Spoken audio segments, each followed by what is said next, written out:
Hello. Today we are going to read The Elephant Man by Mariangela Di Fiore, translated from the original Norwegian by Rosie Hedger.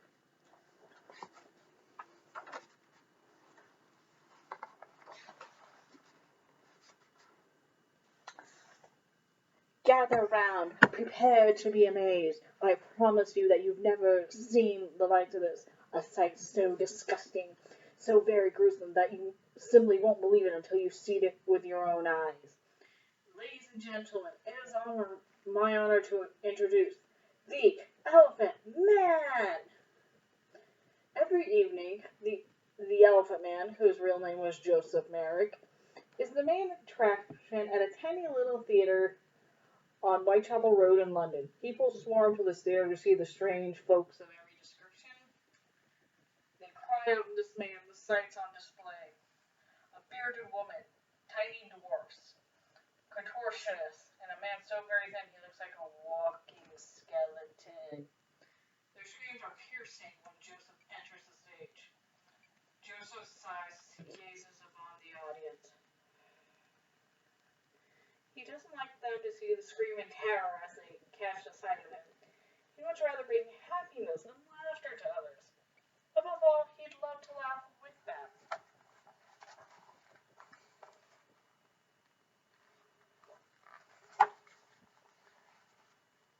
Joseph hadn't always looked this way. When he was born, he looked like any other baby. His mother held him close and thought he was the most beautiful child she had ever seen. But when Joseph was only a few years old, something unusual happened to him. He started to smell unpleasant, and large, crumpled lumps that looked like cauliflowers began to grow all over his body. These lumps made his mouth feel heavy and changed shape, and it became difficult for him to speak properly. He lost the ability to smile and could no longer make facial expressions. His feet and one hand grew swollen. His head became unnaturally large, and from his forehead grew what looked like the start of a trunk.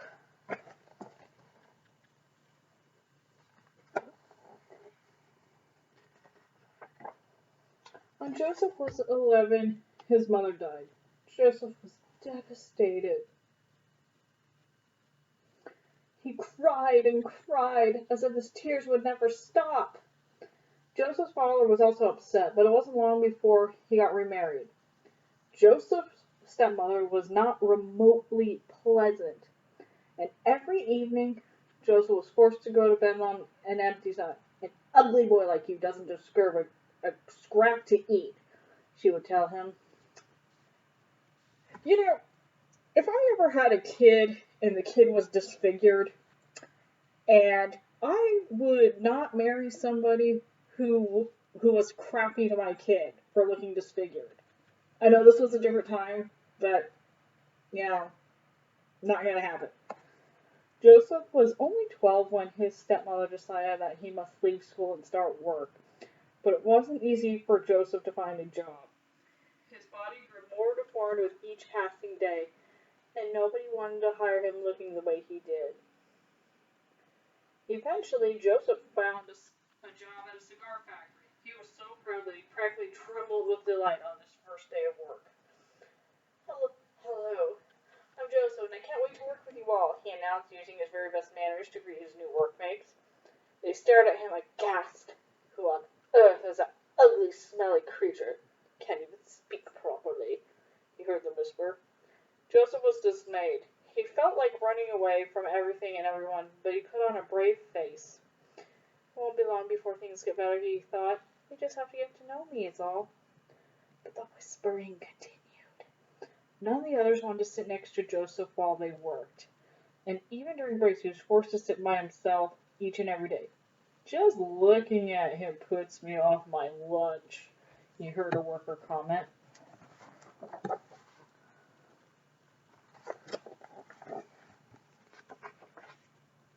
Joseph tried to pretend nothing was wrong, forcing back tears and working all the harder. But it wasn't long before he had stopped a whole tray of cigars, accidentally scattering themselves across the factory floor. The others shook their heads in resignation. This was not the first time Joseph had dropped things that were lumbering oaf, shouted another. Lazy bones. Joseph was not lazy. It wasn't at all easy for him to work with his swollen hand, and his arm had grown too heavy for him to fit. They should send him packing, one of Joseph Bortnick's mumbled as they watched him pick up the cigars he had dropped. Joseph felt something warm running down his cheek. Joseph lost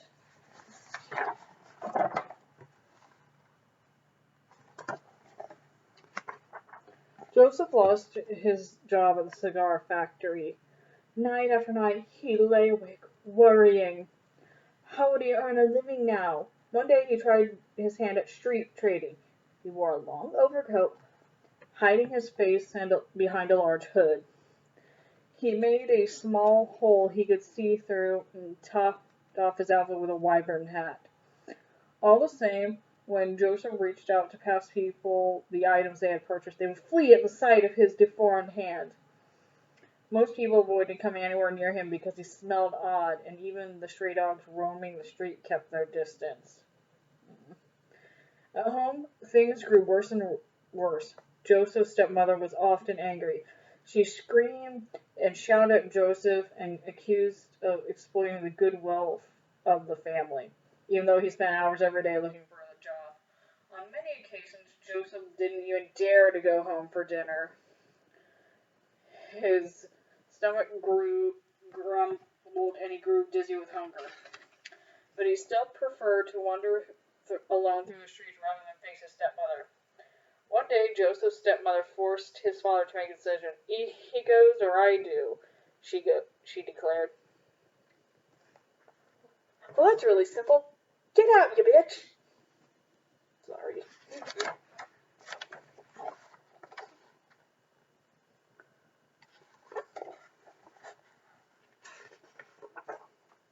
The streets of London were bitterly cold.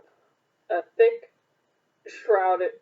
fog shrouded them as rats scurried along the gutters. Joseph couldn't help but shiver. He had neither money nor place to live. He knocked at the doors of all the factories and shops in the city to ask if anyone might consider employing him. But many people shook their heads. Joseph saw no other option than to accept an offer from Tom Norman, a showman and a manager of a small theater company. Tom Norman was convinced that he could make a lot of money by putting Joseph on stage. People love to see ugly things on display, he explained to Joseph, and he was right. Every evening, long lines of people paid to come and peer at Joseph. But even though Joseph had a job, he wasn't all that happy. He missed having friends who would care for him. He longed to spend time with people with whom he could laugh and talk. He loved reading books, and his imagination was overwhelming with fantastic tales. He often wrote beautiful poems and stories in which people were kind to one another and understood that you could be a good person even if you weren't very good looking. In his stories, no one was judged by his appearance, but what was the use of having all these tales to tell without anyone to share them with? In his dreams, Joseph had friends he could delight with his marvelous stories. They would read books to one another, share jokes, and discuss art and music. But every time Joseph woke up, he found himself as alone as ever.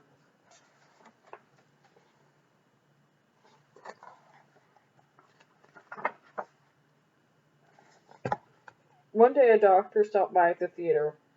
His name was Frederick Treves, and he had heard rumors about Joseph and his disfigured body. He asked if Joseph could join him on a trip to the London hospital for an examination. Joseph and Frederick spent a whole day together at the hospital. It was the best day Joseph had ever known. Even though Joseph's speech could be difficult to understand, Frederick followed everything he had to say. He talked to Joseph about ordinary things, asking questions and taking an interest in his life.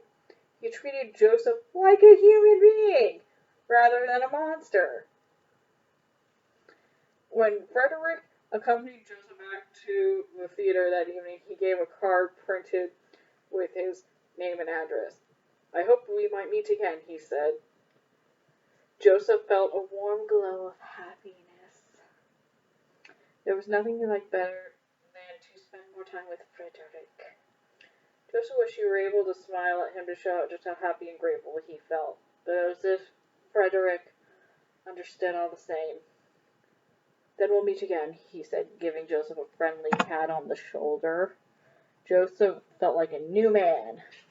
Finally, he made a friend. All he wanted to do now was to meet with Frederick again as soon as possible. However, Tom Norman had other plans for Joseph.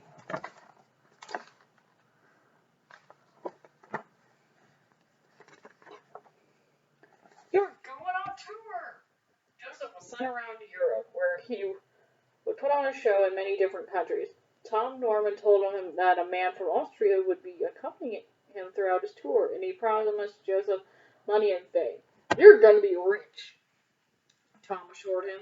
Well, I suppose it might be nice to travel and see different countries, Joseph said to himself.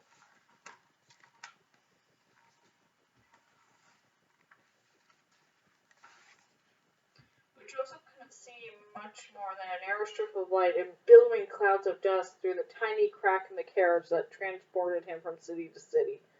The Austrian was grumpy and scolded Joseph no matter what he said or did. As they traveled through country after country, Joseph sat forlorn in his dark carriage. He daydreamed about green fields, bubbling brooks, and the lapping of waves against the shore. He imagined sitting in the shade of a tree and hearing the breeze as it rustled through the treetops. Maybe I could use the money I earned to take a trip to a beautiful place, Joseph thought. Norman had been right about one thing. Joseph had earned a lot of money on tour. In all the cities he visited, people flocked to see him, and each of them played handsomely. Every evening, the Austrian took the money Joseph earned and placed it in a small box. I'll look after this so you don't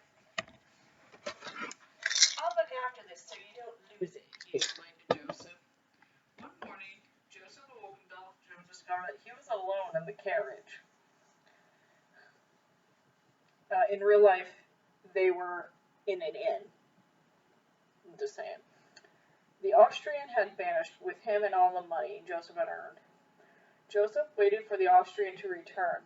Perhaps he popped out to buy some new food or some clothes. Joseph looked down at his ragged attire. Joseph waited and waited. He grew more afraid with every passing moment. He was all alone in a foreign land. He had no money, and he didn't understand the language. Eventually, he realized the Austrian had no plans to return. Joseph sat inside the carriage, his arm wrapped protectively around himself. His whole body shook. What was he going to do? Where was he going to go? Joseph plucked up his courage. He pulled over his coat, his hood, hat, and stepped out of the carriage. The sunlight was bright, and Joseph squinted as he nervously observed his surroundings. There were strange buildings everywhere. He tried to ask people for help to find his way home, but they all spoke a language he didn't understand. For a while, he stood gazing around in confusion. And then he started to make his way through the streets. People pointed and stared at him, but he ignored them. As he passed through a pawnbroker's shop, he had an idea. He hurried into the shop, rifled through his pockets for any items of value, and placed everything he found on the pawnbroker's counter. The pawnbroker stared at him suspiciously before taking a closer look at what Joseph had pulled from his pockets. He mumbled something Joseph didn't understand before handing him some coins. The visit to the pawnbroker shop had brightened Joseph's day. The coins jingled in his pocket. Now he had to find a way to return to England. Joseph walked and walked. His feet grew sore and his stumble rumbled with hunger. Eventually he made it to the railway station. He bought a ticket and had barely sat down before he nodded off completely exhausted.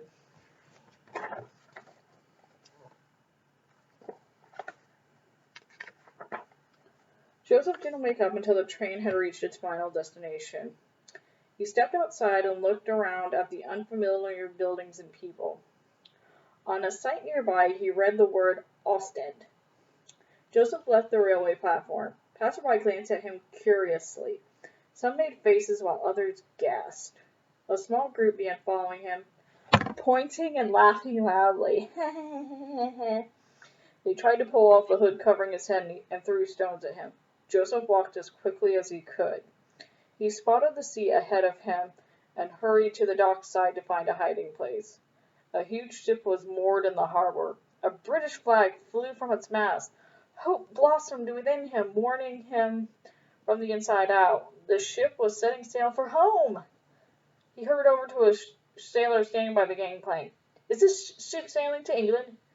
"Yes, to Dover," the sailor replied. He glanced at Joseph and hurriedly added, "But you can't come aboard." He offered Joseph no further explanation before pulling out the plank. As the ship drifted away from dry land and disappeared over the horizon, Joseph felt a deep disappointment.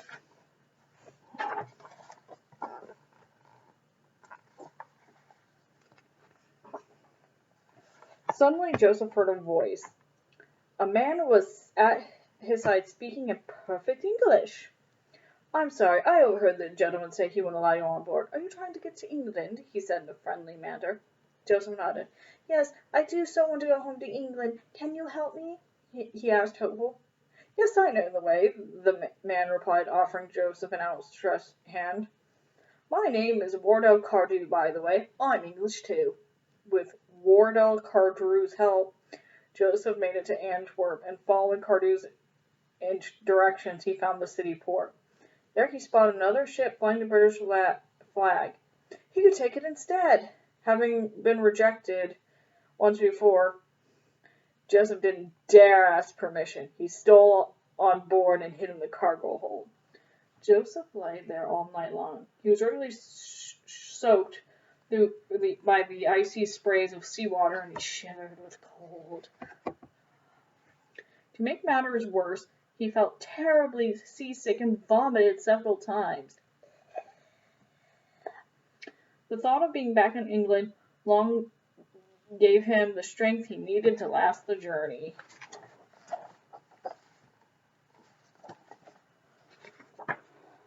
By the time the ship finally docked, Joseph was freezing cold and completely exhausted. He sneaked off the ship looking around him. He was not back in London, but in Harwich, another city that he didn't know at all. Joseph plodded on in desperation. He followed a sign that pointed in the direction of the railway station. When he finally arrived at the station that evening and spotted a train bound for London, he was so tired he couldn't feel any joy. He climbed on board, blundering toward a seat in the corner, falling asleep instantly into a deep sleep, hungry and drained from his tiring journey.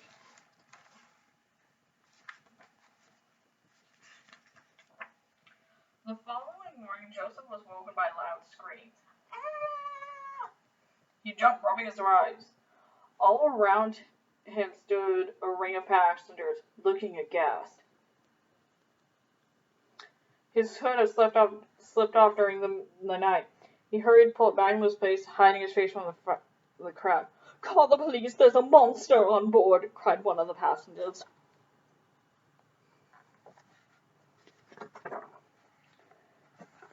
Even the policeman paled at the sight of Joseph. "Who are you? Where do you come from?" they asked.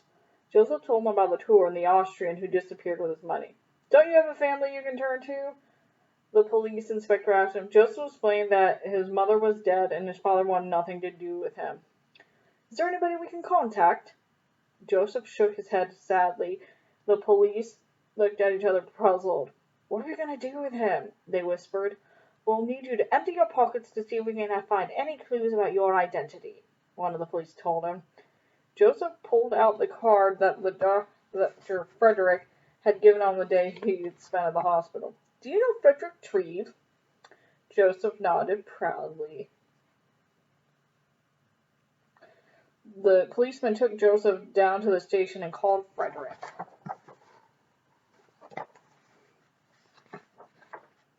It didn't take long for Frederick to arrive and collect Joseph.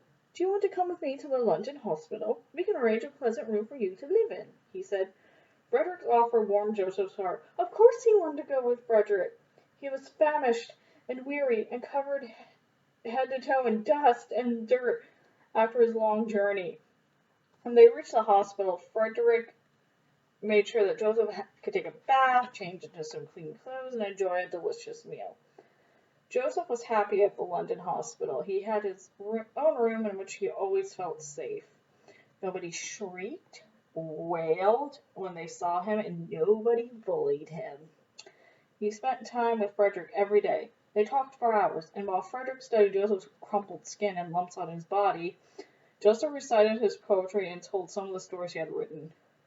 Frederick lent Joseph piles of books, and whenever Joseph finished reading one, he and Frederick would discuss it together. Occasionally, Frederick brought medical students to Joseph's room. Joseph had to stand naked before them as they took notes, pointed, discussed things with one another. Joseph didn't like him much. He felt stupid and ugly in front of him. Even so, the students were kind. They didn't cry out in fear or laugh at him.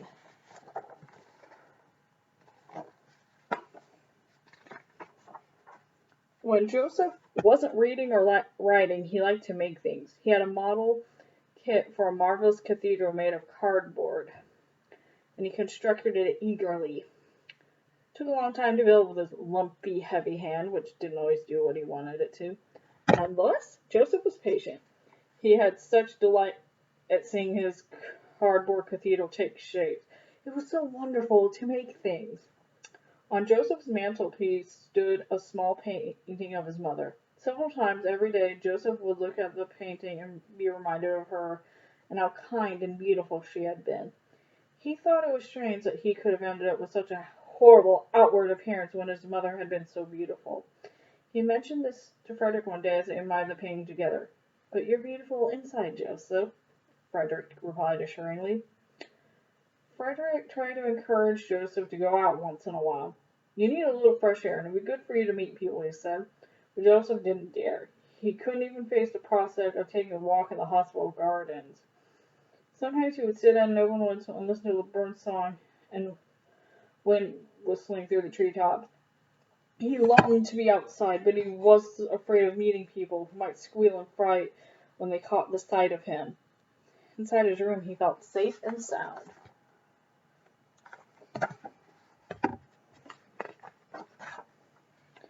Frederick devised a plan.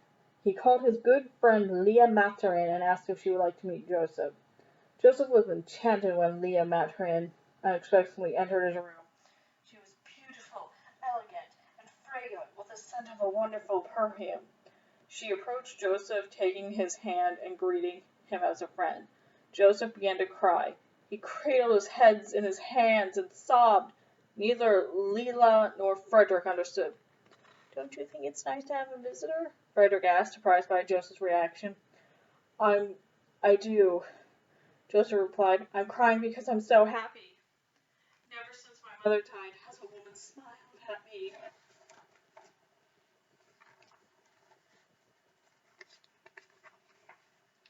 Joseph made several friends. Many were rich, well-known people from London's high society heard about Joseph and came to visit. They admired his cardboard cathedral and listened to his stories. He talked with his guests for hours at a time about books, art, and theater. One day, a surprise visitor took Joseph's breath away. Princess Alexandra of Wales knocked on his door. She had heard about Joseph and was keen to meet him. "I've heard that you like reading and writing poetry," the princess said. "Would you be so kind to read a poem to me?" In a timid voice, Joseph read his favorite poem. "'Tis true my form is something odd, but blaming me is blaming God. Could I create myself anew, I would not fail in pleasing you. If I could reach from pole to pole, or grasp the ocean with a span, I would be measured by his soul. The mind's the standard of the man."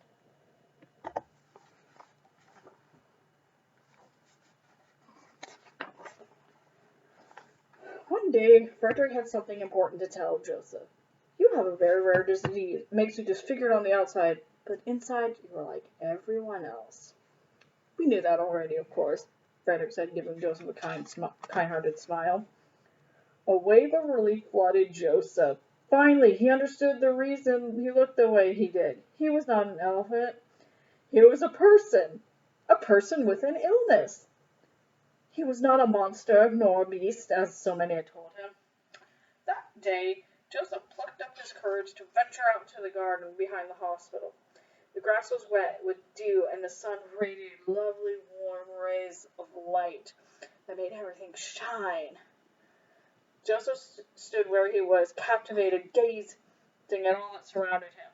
The boughs of the trees swayed in the breeze, and the sparkling sunlight dappled in the green leaves.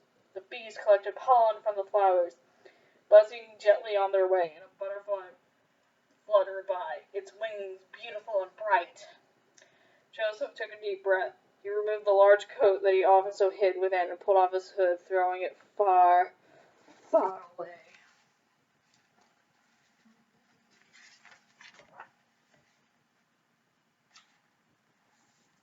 The end. Afterward, Joseph Merritt continued to live at the Royal London Hospital until his death on April 11, 1890. He was 27 years old. The official cause was suffocation, but Frederick Treves carried out an examination of Joseph's body and believed he had died from a dislocated neck. Due to the weight of his large head, Joseph was forced to sleep sitting up, but Treves thought that Joseph may have tried to sleep lying down in an attempt to be like everyone else. Medical experts aren't really sure what caused Joseph's deformities. The latest research suggests he had suffered from Proteus syndrome, a genetic condition that makes skin, bones, and muscle and tissue grow abnormally, possibly combined with a disease called neurofibromatosis type 1. Both are caused by genetic mutations that would have happened before Joseph was born. Joseph's skeleton is held in a glass cabinet at the Royal London Hospital, where it can be viewed by doctors and medical students. Joseph's cardboard cathedral is at the hospital's museum. There are various accounts of Joseph's life from people who knew him. While the story is based on those accounts, the author has used her imagination to recreate Joseph's thoughts and conversations.